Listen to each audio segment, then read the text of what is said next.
नमस्कार विद्यार्थी मित्रांनो, आज आपण या ठिकाणी कायनेटिक थेरी ऑफ गॅसेस हे एक नवीन युनिट त्याचं इंट्रोडक्शन या ठिकाणी बघणार आहोत. सो द इंट्रोडक्शन मध्ये आपण असं बघू. So basically commonly the matters are classify into 3 states. त्याच्या 3 स्टेट्स आहेत ते आपल्याला माहिती आहेत. 3 states are number 1 solid, number 2 liquid, number 3 gases. So basically matters are classified into 3 types. First type is solid, second is liquid, third is gases. So basically या unit मध्ये आपण काय करणार आहे, गॅसेस ची कायनेटिक थेरी बघणार आहे. We are going to study the kinetic theory of gases. मग गॅसेस चीच का कायनेटिक, जी कायनेटिक थेरी आहे ती गॅसेस चीच का, कारण की सॉलिड मध्ये ज्यावेळेस आपण बघतो त्यावेळेस सॉलिडचे जे मॉलिक्युल्स आहेत ते खूप जवळ जवळ असतात. ठीक आहे, दे आर कॉम्पॅक्ट. त्याच्यानंतर लिक्विडचे थोडेसे दूर दूर असतात. त्याच्यानंतर गॅसेसचे ज्यावेळेस बघतो त्यावेळेस ते रॅन्डमली मूव्ह होत राहतात. गॅसेसचे जे मॉलिक्युल्स आहेत ते रॅन्डमली मूव्ह होत राहतात. दे आर रॅन्डमली मूव्ह, किंवा त्यांच्यामध्ये मोशन्स ही खूप जास्त असते. ते खूप जास्त मोशन्स मध्ये असतात. म्हणून काय करतो आपण, जी कायनेटिक थेरी आहे ती गॅसेसची स्टडी करत असतो.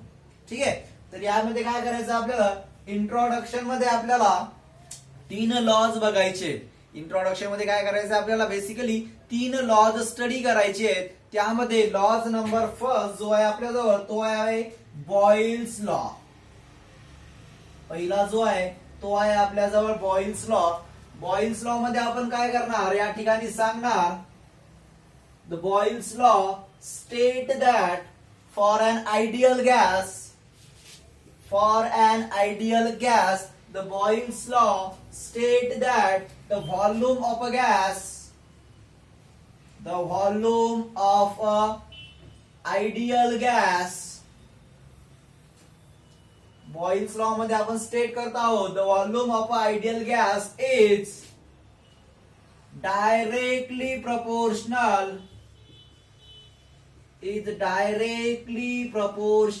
to 1 by P, where P is pressure. याला आपण सूचना लिहू शकतो, V is directly proportional to the 1 by P, where P is pressure.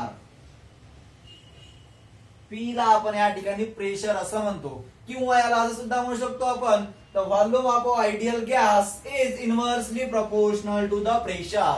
The volume of ideal gas is inversely proportional to the pressure. म्हणजे नेमकं काय, आपण या ठिकाणी अशी छोटीशी डायग्राम सुद्धा काढू शकतो. आपण असं कन्सिडर केलं की या ठिकाणी या सिलेंडर मध्ये आयडियल गॅस आहे. त्या सिलेंडर मध्ये काय आपल्याजवळ आयडियल गॅस आहे. या ठिकाणी त्याच्या साईडला आपण असं केलं, दुसरा एक सिलेंडर काढला, त्यामध्ये सुद्धा सेम आयडियल गॅस घेतला.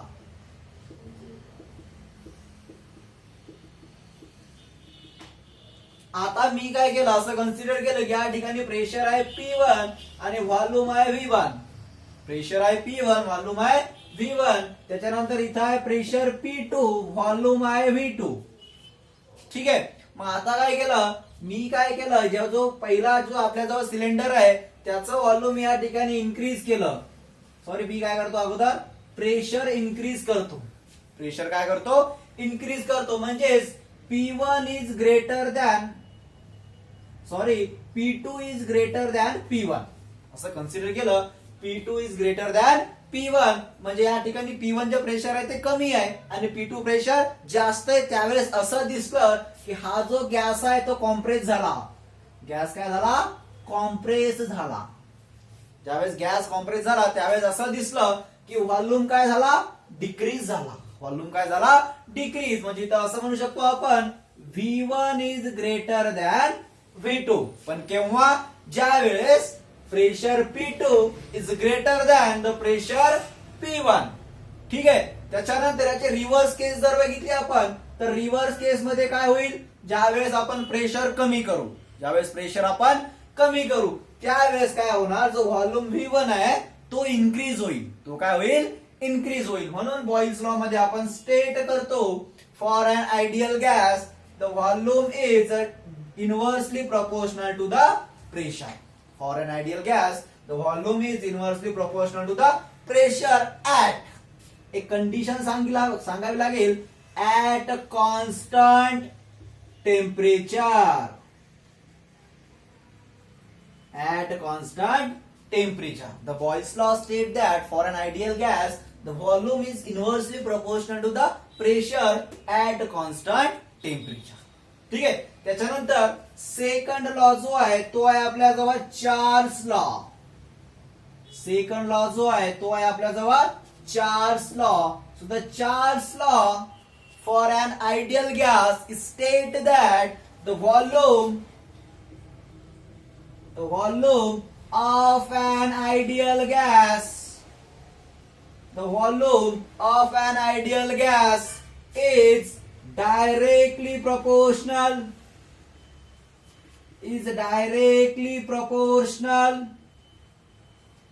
to the temperature. मग या ठिकाणी परत कंडिशन लिहावी लागेल that is at constant pressure.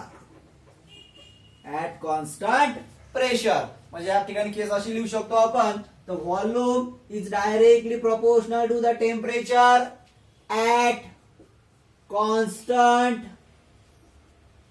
pressure. At constant pressure. ठीक आहे. म्हणजे या ठिकाणी चार्ल्स लॉ जो स्टेट केला आपण त्यामध्ये असं सांगितलंय the volume of an ideal gas is directly proportional to the temperature किंवा ऍट कॉन्स्टंट प्रेशर. मग याला काय करू जो बॉइल्स लॉ याला आपण इक्वेशन नंबर 1 असं म्हणू. त्याच्यानंतर जो चार्ल्स लॉ याला आपण इक्वेशन नंबर 2 असं म्हणू. ठीक आहे. त्याच्यानंतर काय करू शकतो हा जो बॉइल्स लॉ आपण थोडासा एक्सप्लेन सुद्धा करू शकतो. एक्सप्लेन कसा करणार हा जो प्रेशर पी आहे हा इकडे घेऊन येऊ हा होऊन जाईल PV is equal to constant.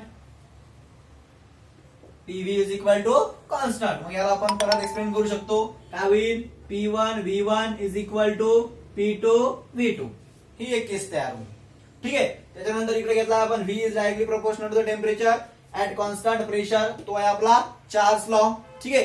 त्याच्यानंतर जो तिसरा लॉ आहे तो आपल्याजवळ त्याला म्हणतो आपण जो तिसरा लॉ आहे त्या लॉचं नाव आहे गे-लुसॅक लॉ. 3 नंबरचा जो लॉ आहे आपल्याजवळ तो आहे आपल्याकडे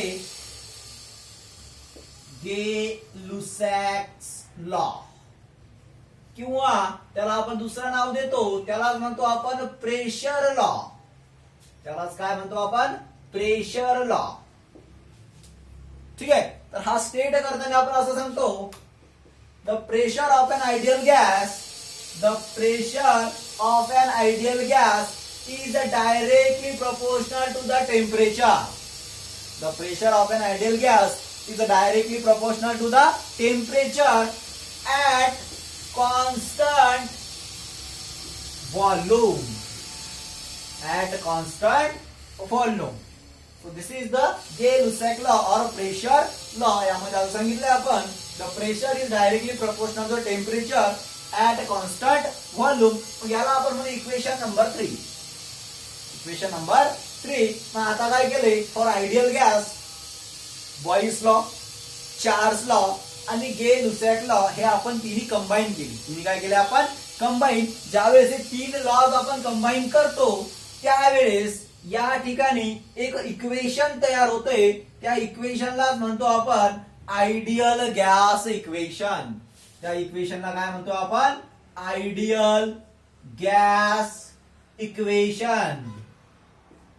मग आता आयडियल गॅस इक्वेशन कसं तयार होणार आपण काय करणार बॉइल्स लॉ चार्ल्स लॉ आणि गे-लुसॅक लॉ हे आपण तिन्ही कंबाईन करणार. तिन्ही काय करणार आपण कंबाईन. ज्यावेळेस आपण ते कंबाईन करू त्यावेळेस त्या ठिकाणी एक आयडियल गॅस इक्वेशन तयार होईल. मग आता पहिले आपल्याला माहिती आहे so the Boyle's law state that the pressure is inversely proportional to the volume. त्याच्यानंतर जो आपल्याजवळ चार्ल्स लॉ आहे तो आहे the volume is directly proportional to the temperature. ठीक आहे. त्याच्यानंतर जो आपल्याजवळ प्रेशर लॉ आहे तो आहे आपल्याजवळ pressure is directly proportional to the temperature. आता हे आपण कंबाईन करू. हे काय करू आपण कंबाईन. काय होणार मग. So P is inversely proportional to the volume. ठीक आहे. त्याच्यानंतर pressure is directly proportional to the temperature. ठीक आहे. मग हे केले आपण कंबाईन. ठीक आहे. आता हा जो व्ही आहे हा इकडे घेऊन येऊ आपण. काय होईल that is P V is equal to. आता या ठिकाणी काय होणार हा जो टी आहे तिथे कॉन्स्टंट येऊन जाईल त्याला म्हणू आपण R T. PV is equal to R T हे मिळालं आपल्याला. PV is equal to R T. त्याच्यानंतर याला आपण इक्वेशन नंबर 4 असं म्हणू. याला म्हणू आपण इक्वेशन नंबर 4. नंतर एक जी केस आहे आपल्याला अवॅगॉर्डस लॉ. नंतर एक आपल्याला अवॅगॉर्डस लॉ त्यावेळेस तो कंबाईन करू. त्यावेळेस आता बघा इथे आरटी घेतलाय. इथे काय घेतलाय आपण आरटी. इथे अशी केस येऊ शकते एन इज इक्वल टू 1. या ठिकाणी n is equal to 1 म्हणजे n is the number of moles of a gas. number of moles of a gas तो जर आपण ऍड केला तर तो होईल PV is equal to nRT. PV is equal to nRT where P is the pressure of a gas, V is the volume of a gas, N is the number of moles of a gas, where R is the gas constant. त्याला आपण gas constant असं म्हणतो. where T is the temperature. हा जो R आहे तो आहे आपल्याजवळ गॅस कॉन्स्टंट. गॅस कॉन्स्टंट त्याची जी व्हॅल्यू आहे ती आहे आपल्याजवळ आर इज इक्वल टू 8.314.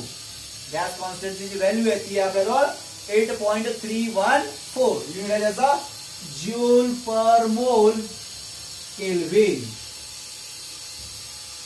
काय जूल पर मोल kelvin. So this is about the introduction of the kinetic theory of gases. म्हणजे 3 लॉज आहेत ते 3 लॉज आणि त्याच्यानंतर त्या 3 लॉज कंबाईन केल्याच्या नंतर जे इक्वेशन मिळतंय त्याला म्हणतोय आपण आयडियल गॅस इक्वेशन. ती आहे आपल्याला PV is equal to n R T.